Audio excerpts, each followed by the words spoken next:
Hi and welcome back to a new video. Again, 7900 XTX topic. First of all, I want to thank you for your comments and feedback underneath the first video which we did around this entire topic regarding the 7900 XTX cards. Back then I only had one card and I assumed that it was a mounting pressure or thermal paste spreading problem, which is like totally not the case.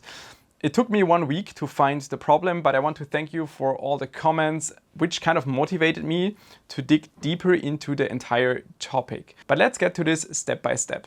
Hetzner is a leading hosting provider and data center operator in Europe, with hundreds of thousands of servers in operation. By combining its strengths in innovative technology, attractive prices, expert support and flexible customer service, Hetzner expanded its markets both within and outside Europe. They operate their very own high-tech data centers in Germany and Finland. Hetzner also offers high-performance cloud servers for an amazing price. And not only this, Hetzner is now already covering both the East and West Coast of the United States with their latest location in Hillsboro, Oregon. Now you can deploy cloud servers in 5 different locations and benefit from features like load balancers, block storage and more. Find out more in the link below. After the first video, I received a total of 48 confirmed cases via email with 110 degrees Celsius hotspot temperature.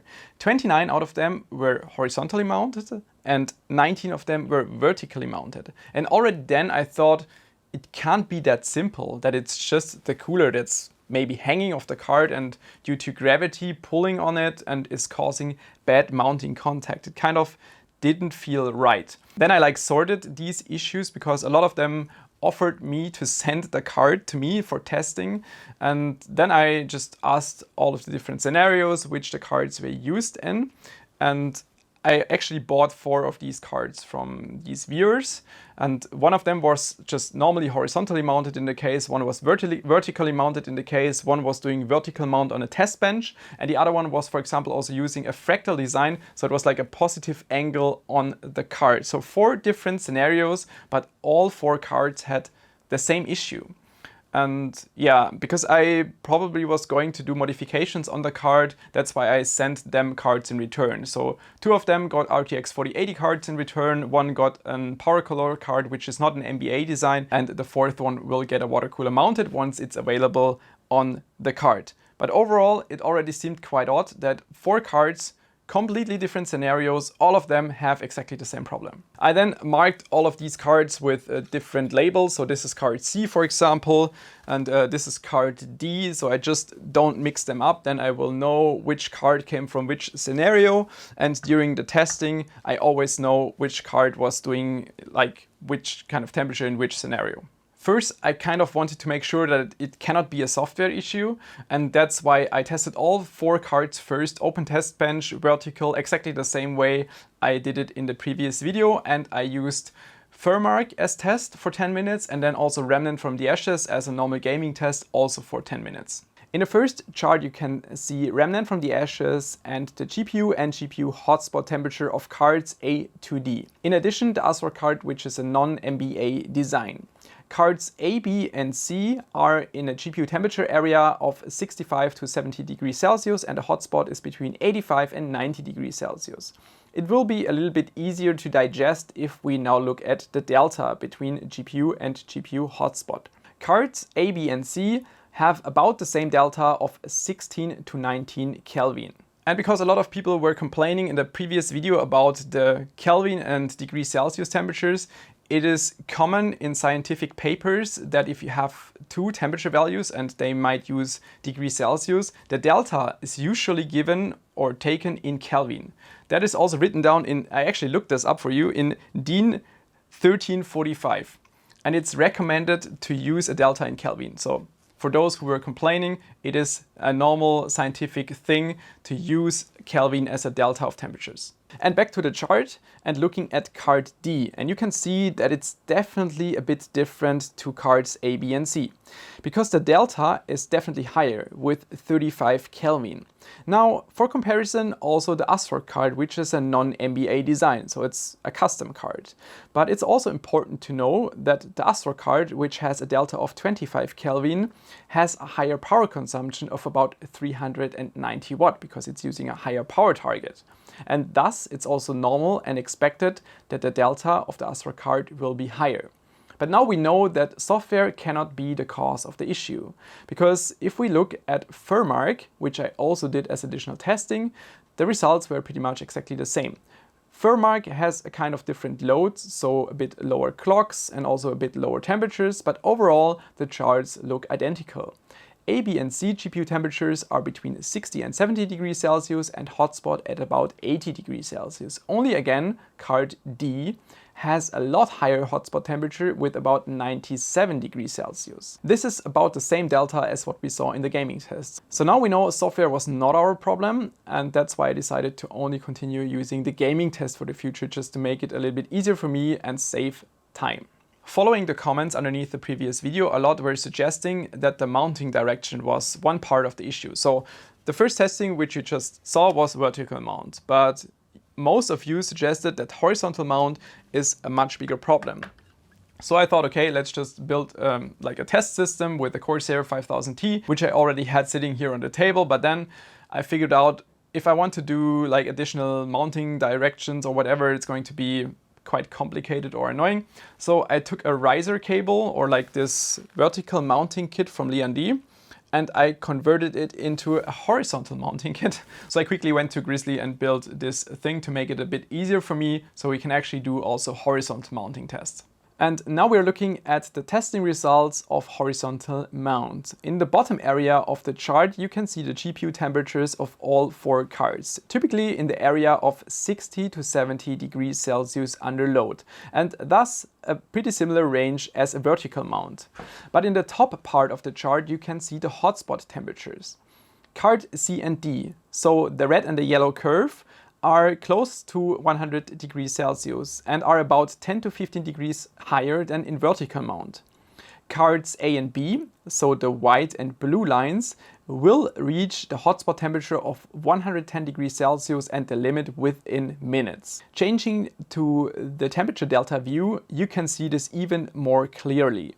And you can see the delta of white and blue will reach 50 kelvins within like a minute. And after that you can see a decrease of the delta, and that is because the cards are actually throttling. So they are decreasing voltage and power consumption, and that's why the delta decreases a bit in the similar range to cards C and D with about 40 Kelvin.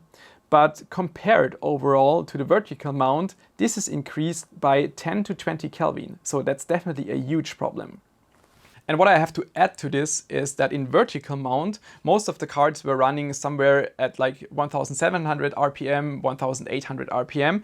And in horizontal mount, most of the cards were running like way above 2000 RPMs. One card 2800 RPM. So the delta is 10 to 20 Kelvin higher, while the fan is trying to compensate this with like 700 or 800 RPM higher fan speed. So that's showing that's a huge problem. Now that we kind of knew that the mounting direction is a part of the problem, it was a question, what is actually happening? Like, is it a mechanical problem or what's going on? Because a lot of people suggested in the comments that like your cooler, due to gravity, is pulling on the card. So if you would assume that the mounting pressure is not high enough, then it could theoretically be that the gravity is pulling on the cooler and thus increasing the gap between the GPU and the cooler, and you will have bad temperatures.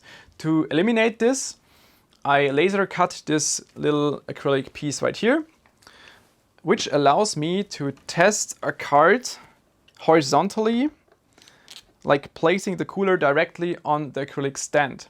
This way the gravity will no longer be an issue, but we again can test horizontal mount.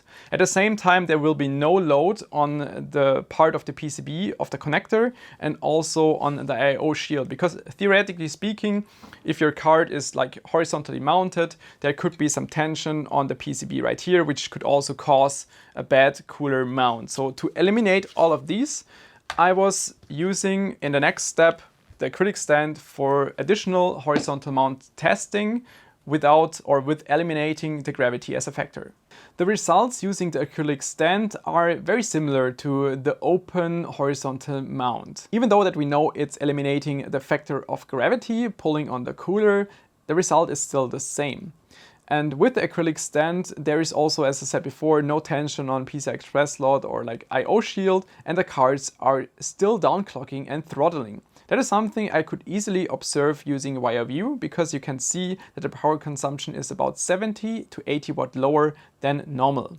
At this point, I also added card X back into the chart, which is the card I used in the previous video. And that's the only card at that time I had opened. So I just wanted to start with this card if I'm just doing some modifications, instead of just opening up all cards at the same time. So that's why I added card X back into the chart, which is green from now on.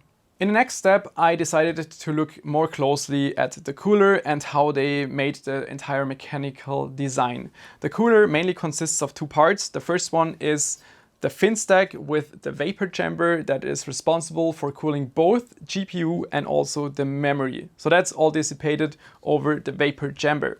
Above that, we have this, what I'm going to call mid plate. The mid plate is sitting on the vapor chamber, but it's only responsible for cooling the VRMs, so it's not really that important.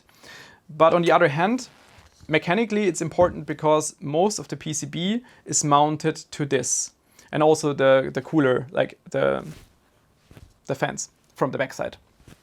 But then I thought, because you have these like standoffs on here where you put the PCB on it directly, they could have maybe the wrong height. So let's say they're 1 millimeter too high, then the PCB might sit too high and the GPU might have bad contact. So I was doing like the same testing again with 10 or 15 minutes, which is fine. Like not cooling the VRMs for 15 minutes is totally okay. So I was doing the same testing again without the mid plate. But again, the result stays the same. Also without mid plate, we will reach 110 degrees Celsius hotspot within minutes. So there's no improvement. And if this was the problem, we should definitely see a change. But that was not the case. While disassembling the card several times, I obviously also noticed these standoffs on the vapor chamber itself. And you could get the impression that they might be too high, which is something that also Igor Slab thought in the article he released on the day when I'm actually shooting this video. And he also thought that a washer mod could fix this. And I thought exactly the same, that this could be a possibility. So I added some washers on the card that would provide additional height and clearance to these standoffs and also increase the mounting pressure. But I can add the chart quickly, but it did not change anything. The temperature for me was still exactly the same. The behavior did not change. So it basically left me with two theories. Either the vapor chamber itself has a problem or the standoffs are just way too high. And if they would be way too high, then just making them a bit shorter could actually maybe solve it. So I decided to go back to Grizzly in our workshop and I measured the standoffs and I figured out that the entire height of the standoffs, including cooler, was 35 millimeter. I thought that shortening them by 1.5 millimeter seemed to be quite a good idea. So I used this high precision tool to make them a little bit shorter. Then I also did the thread tapping again because the inner thread of these standoffs is M2. And after the cutting, it was a bit rough, but after tapping them again, seemed to be fine. So came back here, assembled the card again, but again without the mid plate to just make sure that this is not part of the problem. I also used different screws and I used enormous amount of mounting pressure. Like a mounting pressure you should not do, because you could also see that the PCB started slightly flexing, which is not a good indication. It could cause damage, and like the mounting pressure was insanely high. And again in testing, it did not change anything. Straight back to 110 degrees Celsius. And at that point, I was sure that mounting pressure or the thermal paste, it cannot be part of the problem. Like with the shorter standoffs, like with the increased mounting pressure and anything, that's just not possible. So back to the theory with Vaporchamber as an issue. And when I did all the testing with like the washer mod and also the increased mounting pressure with like the shorter standoffs, everything was tested horizontally. But to also like eliminate this with the increased mounting pressure with the shorter standoffs, I again did a test with like vertical mount and it did not change anything. So it was still exactly the same. So I used my self-made horizontal test bench again, and I put the card vertical to start again with vertical testing. And in this case, I was expecting the card to behave similar to what I saw in my first video. In the chart, after 10 minutes, we can see the GPU temperature of about 62 degrees Celsius, a hotspot of 86. Which is not great, but it's definitely far away from 110, and the fans were only spinning at 1750 RPM. So I decided, while the card was still running, while GPU-C was still logging, to move the card back into horizontal position. And in GPU-C it might take a few seconds, but then we saw an increase in fan speed and also in hotspot temperature. Going back to the chart, you can see a clear picture. Within only 3 minutes, the hotspot temperature increases to 110 degrees Celsius and the fans are ramping up to 2800 RPM. Interestingly, even the GPU temperature increases and not only the hotspot temperature. At this point, you could maybe think that obviously it's again horizontal mount, so some mechanical issue, so we just move it back to vertical mount and thus we should see a temperature improvement, right? And after flipping the card back, we can see nothing. The temperatures stay bad. So there's only one explanation left. The vapor chamber itself is the problem. And to make sure that it's not only a problem of this individual card, I tested this with all of my cards. And as an example, this is card B, which is totally untouched, so it's not opened. It's still stock from AMD, no mounting pressure change, no thermal paste change, nothing. But the curves in the chart are identical. Again here, after 10 minutes of testing, I moved the card from vertical to horizontal and you can see a drastic increase in hotspot temperature. After additional 9 minutes, I moved the card back to vertical, but the performance stays bad. So it only leaves us with the vapor chamber itself. The vapor chamber itself is nothing else than just a huge heat pipe, so it's filled with a tiny amount of liquid and a decreased pressure, which allows control of the boiling point of the liquid, which could be water, for example. And if the GPU heats up, this area gets warm, the liquid vaporizes and then condenses again at the cold area, like underneath the fins, and then we have some kind of circle. And this allows the cooling using like a heat pipe or vapor chamber. The thing is exactly the same. This means there are like several things that could go wrong on a vapor chamber. First of all, the pressure inside could be wrong or the amount of liquid could be calculated wrong. But it could also just be a raw mechanical failure, like a failure of design. Because it's also not a symmetric vapor chamber, it has a quite complex structure on the back. And something could be wrong that prevents the water from like traveling back after condensing. And that seems to be the case with this vapor chamber. It could either be a design issue or it could also be a material issue inside, that something prevents the water from traveling back. I'm not quite sure, I didn't have the time to open this up, might do that in a follow-up video, but I can tell for sure that it's the vapor chamber itself. There's no other thing left. It's also not the surface quality of the vapor chamber or anything. Everything else is eliminated. It is the vapor chamber. It's only this. This means that the entire thing is so much more of a problem than I expected, and honestly AMD is going to be in trouble, like big trouble. Because if you just think back with the NVIDIA 12-volt high power connector, when like we did the first videos, like I didn't even do videos, but other YouTubers did videos and they were desperately trying to find somebody that had a problem. So it was like a few out of like 100,000. And here we have thousands. We have thousands of people who have this issue, which is insane.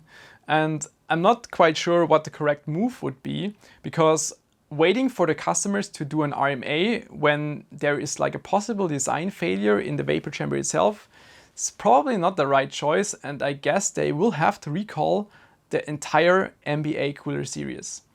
This means that not only the AMD cards are affected, also all partner cards like PowerColor, ASRock, Sapphire, whoever is selling this design is going to be affected, potentially. Not all cards are affected, obviously. You see that some cards are working, but a good fraction of cards is not working, and it seems to be it seems to be a high amount of cards. And waiting for the customers to do like an RMA seems not to be the right choice. So I have the feeling they will have to recall the entire MBA series, which, yeah, that is a tough thing. That is going to be a huge thing.